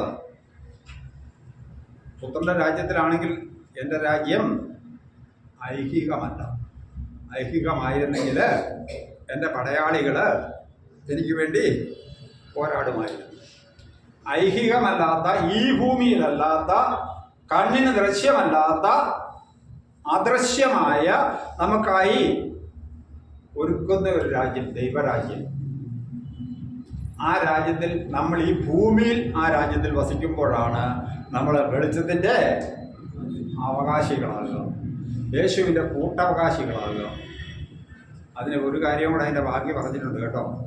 റോമാലേഖനം 8-ാം അധ്യായത്തിൽ അവനോട് കൂടെ സഹിച്ചാൽ അവനോട് കൂടെ വാഴാം. പക്ഷെ ഈ സഹിക്കുന്ന കാര്യം പറയുമ്പോൾ നമ്മൾ പലപ്പോഴും പെട്ടെന്ന് വീണുപോകും. സഹിക്കാനുള്ള സഹിഷ്ണുത എൻ്റെ കർത്താവ് എനിക്ക് വേണ്ടി പ്രവർത്തിക്കുന്ന ആ സമയത്തിന് വേണ്ടി കർത്താവിൻ്റെ വാഗ്ദത്തത്തിൽ വിശ്വസിച്ച് പ്രത്യാശയോടെ ഇരിപ്പാൻ ആ സമയമുണ്ട്. നമ്മൾ ആഗ്രഹിക്കുന്ന സമയത്ത് നമുക്ക് കിട്ടാതെ വരുമ്പോൾ നമ്മൾ ആ സഹിഷ്ണുതയിൽ നിന്ന് വിടും. അതുകൊണ്ട് പ്രിയമുള്ളവരെ, നമ്മൾ വചന ശ്രദ്ധയോടെ വായിക്കുക. ഈ ഭാഗങ്ങളൊന്നും വായിക്കാത്തവരാണ് നിങ്ങളെന്ന് ഞാൻ കരുതുന്നില്ല. പക്ഷെ ശ്രദ്ധയോടെ വായിക്കുമ്പോഴേ ഇതെന്ത് ചെയ്യുള്ളൂ? നമ്മുടെ ആത്മാവിനോട് ഇടപെടുള്ളൂ. വചനം ആത്മാവിനോട് ഇടപെട്ടിട്ട് അത് ആത്മാവിൻ്റെ ജീവനാവുകയുള്ളൂ. ഇല്ലെങ്കിൽ നമ്മളിത് വായിച്ചങ്ങ് പോകും. കാരണം ഞാനിത് ഒത്തിരി പ്രാവശ്യം വായിച്ചിട്ടുണ്ട്. ആദ്യം POC ബൈബിളായിരുന്നു. POC ബൈബിൾ വായിച്ച് ഒത്തിരി വായിച്ചു കഴിഞ്ഞാണ് കത്തോലിക്കാ സഭ വിടാം എന്ന് തീരുമാനമെടുത്തത്. കാരണം വചനത്തിൽ പറയുന്ന കാര്യങ്ങളല്ല സഭ പഠിപ്പിക്കുന്നത് എന്ന ബോധ്യം എനിക്കുണ്ടായിട്ടാണ് കത്തോലിക്കാ സഭ വിട്ടത്. അത് കഴിഞ്ഞ് പെന്തക്കോസ്ത് സമൂഹത്തിലേക്ക് വന്നു. ബൈബിള് വായിച്ച് ആ കാലഘട്ടത്തിൽ ആദ്യമൊക്കെ നമ്മൾ ശിശുക്കളെ പോലെ ചിന്തിച്ചു, ശിശുക്കളെ പോലെ പ്രവർത്തിച്ചു. പക്ഷെ ആത്മാവിൽ ദൈവത്തിൻ്റെ ജ്ഞാനം കടന്നു വരുമ്പോഴാണ് ദൈവവചനത്തിൻ്റെ ആത്മീയ തലങ്ങൾ ഇന്നതാണ്. ആത്മാവിൽ നമ്മൾ എപ്രകാരം വളരും. അതിനൊരു ഉദാഹരണം എസെക്കിയേൽ പ്രവാചകത്തിൽ പറയുന്നുണ്ട്. ദേവാലയത്തിൻ്റെ കിഴക്കേ വാതിലിൽ നിന്നൊരു നദി ഒഴുകുന്നത് കണ്ടു. അതിലൂടെ എന്നെ കടക്കുമാറാക്കി. ആദ്യം നരിയാണിയോളം വെള്ളമുണ്ടായിരുന്നു. പിന്നെ 1000 മുഴം അളന്നിട്ട് കടക്കുമാറായപ്പോൾ അത് മുട്ടോളമായി. പിന്നെ 1000 മുഴം അളന്നു എന്നെ കടക്കുമാറാക്കിയപ്പോൾ അരയോളമായി. പിന്നെ 1000 മുഴം അളന്നപ്പോൾ കടക്കുമാറായപ്പോൾ കടപ്പാൻ കഴിയാത്ത വലിയ നീരുറവയായി. നീന്തിയിട്ടല്ലാതെ കടപ്പാൻ കഴിയാത്ത. നമ്മുടെ വിശ്വാസ ജീവിതത്തിൽ ആത്മീയ വളർച്ചയിൽ പ്രാരംഭത്തിൽ ഇങ്ങനെയാണ്. നമ്മളെല്ലാം ഈ നരിയാണിയോളം എന്ന് പറഞ്ഞാൽ ഈ ഭൂമിയിലെ ആവശ്യങ്ങളെ ചുറ്റിപ്പറ്റിയും അത്യാവശ്യം പ്രാർത്ഥിച്ചും അതുപോലെ ആരാധനയ്ക്ക് വന്നും കൂട്ടായ്മ കൂടിയും വേണേ നമുക്ക് അങ്ങനത്തെ നിർബന്ധമില്ലാത്തതുകൊണ്ട് പ്രശ്നമില്ല. ആഭരണ ഊരിയും പിന്നെ മീശ പഠിച്ചും വെള്ളവസ്ത്രം ധരിച്ചും ഒക്കെ നമ്മൾ എന്നാ ചെയ്യും? നമ്മൾ വിശുദ്ധരാണെന്ന നരിയാണിയോളം എന്ന് പറയുമ്പോൾ ഈ വക പ്രവർത്തികളാണ്. അല്പം കൂടെ നമ്മൾ ആത്മീയമായിട്ട് അങ്ങോട്ട് വളർന്നു കഴിയുമ്പോൾ നമ്മൾ വചനം വായിക്കുകയും വചനം വായിച്ചിട്ട് നമ്മൾ മാധ്യസ്ഥം വഹിക്കും. മധ്യസ്ഥ പ്രാർത്ഥന ഇല്ല ശരിക്കും പറഞ്ഞാൽ. നമുക്ക് ഏക മധ്യസ്ഥനേ ഉള്ളൂ, കർത്താവായ യേശു, അല്ലേ? പിന്നെ മധ്യസ്ഥ പ്രാർത്ഥന നമുക്ക് പറയാൻ പറ്റില്ല. പിന്നെ എന്ത് ചെയ്യുന്നത്? എനിക്ക് വേണ്ടി പ്രാർത്ഥിക്കണമെന്ന് പറഞ്ഞാൽ എന്നോട് കൂടെ നിന്ന് പ്രാർത്ഥിക്കുകയാണ്. അതാ കർത്താവ് പറഞ്ഞു, നിങ്ങൾ 2 പേർ ഐക്യമത്യപ്പെട്ട എൻ്റെ നാമത്തിൽ ചോദിച്ചാൽ തരും. മിക്കവാറും നമ്മൾ ഐക്യമത്യപ്പെട്ടാണോ ചോദിക്കുന്നത്? ഇപ്പം ഞാൻ പറയുക, എൻ്റെ രോഗം ഒന്ന് മാറണം, നിങ്ങൾ എനിക്ക് വേണ്ടി പ്രാർത്ഥിക്കണമെന്ന് പറഞ്ഞാൽ അന്നേരം അത് പറഞ്ഞല്ലോ എന്നോർത്ത് കർത്താവെ സ്വതന്ത്രം സ്വതന്ത്രം സ്വതന്ത്രം സ്വതന്ത്രം സാവധാനം അനുഗ്രഹിക്കണം. അല്ലെങ്കിൽ സാവധാനം ഇനി ആവശ്യത്തിൽ പ്രവർത്തിക്കണം. അതേസമയം ഒരു ഹൃദയത്തോടെ ആണെങ്കിലോ, ഒരു ഹൃദയത്തോടെ നമ്മൾ ചോദിക്കുമെങ്കിൽ സഹോദരന്റെ രോഗം മാറുന്നതല്ല ഇവിടെ പ്രശ്നം. സഹോദരന്റെ ആത്മാവ് സ്വർഗത്തിൽ ചെല്ലുന്ന പ്രശ്നം. അതുകൊണ്ട് ആത്മാവിന്റെ വിശുദ്ധീകരണത്തിനായിട്ട് നമുക്ക് പ്രാർത്ഥിക്കാം. അപ്പോൾ എന്തുണ്ടാവും?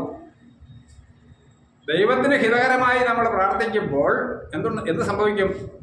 ഇവയൊക്കെയും എന്നാ നീ ചോദിക്കാത്ത മഹത്വവും ധനവും പ്രശസ്തിയും ഒക്കെ കിട്ടും എന്ന് പറഞ്ഞാൽ അവിടെ നമ്മൾ ഐക്യമത്യപ്പെട്ടിട്ട് പ്രാർത്ഥിക്കുമ്പോൾ, ഒരു മനസ്സോടെ ചോദിക്കുമ്പോൾ നമ്മൾ ആത്മാവിൽ വിശുദ്ധീകരിക്കപ്പെടുകയും ചെയ്യും.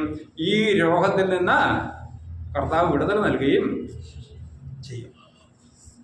പിന്നെയും കുറെ കൂടെ വളരുമ്പോഴാണ് അപ്പസ്തോലനായ പൗലോസ് പറഞ്ഞതുപോലെ ഈ ഭൂമിയിലുള്ളതൊക്കെ ചപ്പന്നം ചവർന്ന് കാണുവാൻ, ഏതാണ്ട് ശുശ്രൂഷകളൊക്കെ ചെയ്യുവാൻ, ദൈവത്തിൻ്റെ വചനത്തിലേക്ക് ഉറ്റിരിപ്പാൻ, ദൈവസ്വരം കേൾക്കുന്നത് സന്തോഷമാകുവാൻ, വിശുദ്ധരോട് കൂട്ടായ്മ ആചരിക്കുന്നത് ഒരനുഗ്രഹം എണ്ണുവാൻ, വിശുദ്ധർക്ക് വേണ്ടി അവരോട് ചേർന്ന് നിൽപ്പാൻ കഴിയുന്നതൊക്കെ ദൈവകൃപയെ എണ്ണുവാൻ കഴിയുമ്പോൾ നമ്മൾ അരയോളം വളരും.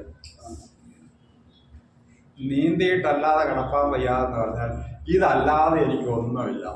എനിക്ക് ജീവിക്കുന്നത് ക്രിസ്തുവും മരിക്കുന്നത് ലാഭവും. എന്നാൽ വിട്ടുപിരിഞ്ഞ് യേശുവിനോട് കൂടെ ആയിരിക്കാൻ ഞാൻ ഏറെ വാഞ്ചിക്കുന്നു. ആ മനോഭാവത്തിലേക്ക് നമ്മൾ വളരുമ്പോഴാണ് നമ്മുടെ ആത്മീയ വളർച്ചയിൽ നീന്തിയിട്ടല്ലാതെ കടപ്പാൻ വയ്യാത്ത. അതുവരെ നമ്മളിങ്ങനെ ഈ ഭൂമിയിലെ ചപ്പും ചവറുമാകുന്ന, ഉപയോഗിക്കുമ്പോൾ തീർന്നു പോകുന്ന, എപ്പോഴാണേലും നമ്മളെ കയ്യിൽ നിന്ന് മാറ്റപ്പെടുന്ന, അല്ലേ, നമ്മൾ അധ്വാനിച്ചുണ്ടാക്കി വെക്കുന്നതൊക്കെ. ഞാൻ പറയുകയാണ്, ഞാൻ മക്കൾക്കൊക്കെ അറിയാം. ചിലപ്പം ഞാൻ സ്വന്തം കുടുംബജീവിതം തുടങ്ങിയ കാലം തൊട്ട് ഈ ഭൂമി പാട്ടം കൊടുക്കുന്നത് വരെ കാലാവസ്ഥ നോക്കാതെ, വെയിലും മഴയില്ലാതെ, സമയം നോക്കാതെ ഭൂമിയിൽ അധ്വാനിച്ചതാണ്, അല്ലേ? നിങ്ങൾക്കറിയത്തില്ല, മക്കൾക്കറിയാം. അങ്ങനെ അധ്വാനിച്ചത് ഒരു 4-5 കൊല്ലം ഭൂമി പാട്ടം കൊടുത്ത പിന്നെയാണ് ആ അധ്വാനത്തിൽ നിന്ന് ഞാൻ വിടുതൽ ഇപ്പം നിൽക്കുന്നത്. പക്ഷേ എനിക്കിത് എന്തേലും കൊണ്ടുപോകാൻ പറ്റുമോ? എന്തേലും കൊണ്ടുപോകാൻ പറ്റുമോ? എൻ്റെ ആരോഗ്യം ക്ഷയിച്ച് എനിക്ക് സ്വയമായിട്ട് എൻ്റെ കാര്യങ്ങൾ ചെയ്യാൻ പറ്റാമെന്ന് കഴിഞ്ഞാൽ ആരെങ്കിലും ആ സ്വത്ത് പിന്നെ കൈകാര്യം ചെയ്യും, അല്ലേ? നമ്മുടെ എല്ലാവരുടെയും കാര്യമാണ് അങ്ങനെയല്ലേ? ഒന്നെങ്കിൽ നമ്മുടെ തലമുറയ്ക്ക് കൈമാറും, ഇല്ലെങ്കിൽ നമുക്ക് തലമുറയില്ലെങ്കിൽ നമുക്ക് ഇഷ്ടമുള്ളവർക്ക് ആർക്കെങ്കിലും കൈമാറും. എന്നുവെച്ചാൽ അവരുടെ അധീനതയിൽ നമുക്ക് ജീവിക്കാൻ പറ്റുള്ളൂ. അത്രയല്ലേ ഉള്ളൂ. അപ്പോൾ ഇത് ഉപയോഗിക്കുമ്പോൾ നശിച്ചു പോകുന്നതും നമ്മളിൽ നിന്ന് മാറ്റപ്പെടുന്നതും നമ്മൾ വലിയ കണക്കുകൂട്ടലുകളോടെ ചെയ്തു വെച്ചിട്ട് മക്കള് അതിന് വിരുദ്ധമായി ചെയ്യുന്നത് കണ്ട് കണ്ണുനീരൊടുക്കുന്നതുമായ അവസ്ഥ ഞാൻ കണ്ടിട്ടുണ്ട്. ഇതൊക്കെ തന്നെ നമുക്കും ഈ ഭൗതിക സമ്പത്തിനെ സംബന്ധിച്ച്.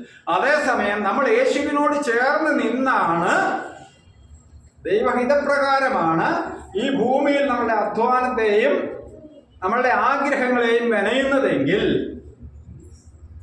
കർത്താവ് പറഞ്ഞാൽ വാർദ്ധക്യത്തിലും നീ ഫലം കായ്ച്ച് പുഷ്ടി പ്രാപിച്ച് അവിടെ നിൽക്കും. വാർദ്ധക്യത്തിൽ, അതായത് വാർദ്ധക്യവും നരയുമുള്ള കാലത്തും നിന്നെ വഹിക്കും. ആ സമയത്ത് മക്കള് നിന്റെ മേശയ്ക്ക് ചുറ്റും ഒലുപതി പോലെയായിരിക്കും.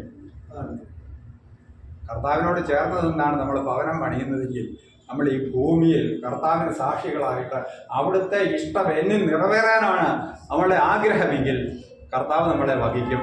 തികഞ്ഞ വാർദ്ധക്യത്തിൽ നീ സ്വസ്ഥതയിൽ പ്രവേശിക്കും. ശരിയല്ലേ? പ്രിയമുള്ളവരെ, നമ്മളുടെ പ്രാർത്ഥനയും ആഗ്രഹങ്ങളും ദൈവസന്നിധിയിലെ നമ്മുടെ ഹൃദയത്തിൻ്റെ അവസ്ഥയും ഈ അത്യന്തപരം സ്വർഗത്തിലെ നിക്ഷേപങ്ങൾ, സ്വർഗത്തിലെ ആത്മീയ അനുഗ്രഹങ്ങൾ, കഴിഞ്ഞ പ്രാവശ്യം ഞാൻ എടുത്തതാണ് അല്ലേ, സ്വർഗത്തിലെ ആത്മീയ അനുഗ്രഹങ്ങൾ നമുക്ക് ലഭിച്ചിട്ട് നമ്മൾ ഈ ഭൂമിയിൽ അത് പ്രകാശത്തിൻ്റെ മക്കളായി, വെളിച്ചത്തിൻ്റെ മക്കളായി, യേശുവിന് സാക്ഷികളായി ജീവിപ്പാൻ ഈ വചനത്താൽ കർത്താവ് നമ്മളെ സമർത്ഥമായി അനുഗ്രഹിക്കട്ടെ എന്ന് പ്രാർത്ഥിച്ച് ദൈവസന്നിധിയിലാണ്.